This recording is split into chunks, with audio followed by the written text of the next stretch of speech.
problem I have with what happened in Port Arthur is that there was no inquiry and that all the documents have been sealed for 75 years and only the police commissioner of Tassie can look at the documents.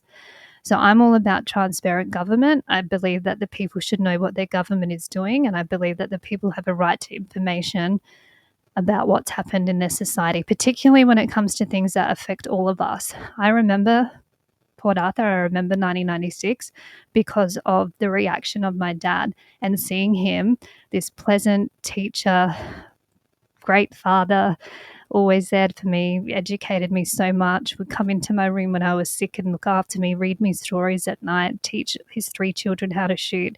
I remember his reaction when he had to hand back firearms because of the actions of that madman in Tassie. I remember that so clearly. That's probably why I'm so passionate about this fight today. My problem with Port Arthur is that I believe it should be transparent about what happened there. We should see the documents. Stop hiding them. You brought in laws, by you, I mean Howard and Tim Fisher, who's Liberal and Nationals. Remember, this is where it all started. It was the Liberal Party under John Howard and the National Party under Tim Fisher who brought in these laws back in 1996 that were also already in draft form. They had been rewritten, already written, and they were the event, they seized on the opportunity of this devastating event in Port Arthur. I've been there. I've been to Port Arthur, and you get this eerie feeling like something evil did happen there. And I remember walking around just thinking of those poor people and what they went through. But I don't have the information. I've never been able to read through. I've read books on Martin Bryan. There's a book, Born or Bred, and if you haven't read it yet, Born or Bred, it's a red cover.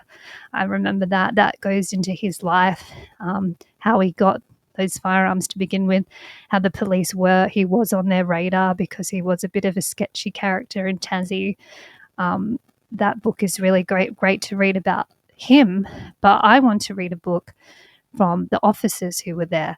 I want to read about the evidence, the testimonies from the people who survived. I want to read about that. I want to read the government's report. I want to read everything as a journalist. That's what I want to do. Give me the information. I'll use critical thought and I'll come to my own conclusion. We are not given that opportunity in Australia. And as soon as you say something like this Nationals bloke candidate who's been disendorsed probably did, just saying, he's got his own conspiracy, and remember, one man's conspiracy theory is another man's truth. And we've seen so many conspiracy theories, especially the past few years, actually be the reality. And it's just governments covering things up again and again and again, which is why I come back to the point.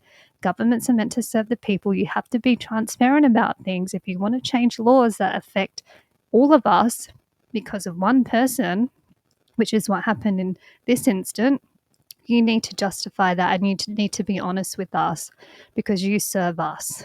You are not there to trample all over our liberties because you have your own ideology and you have your own agenda.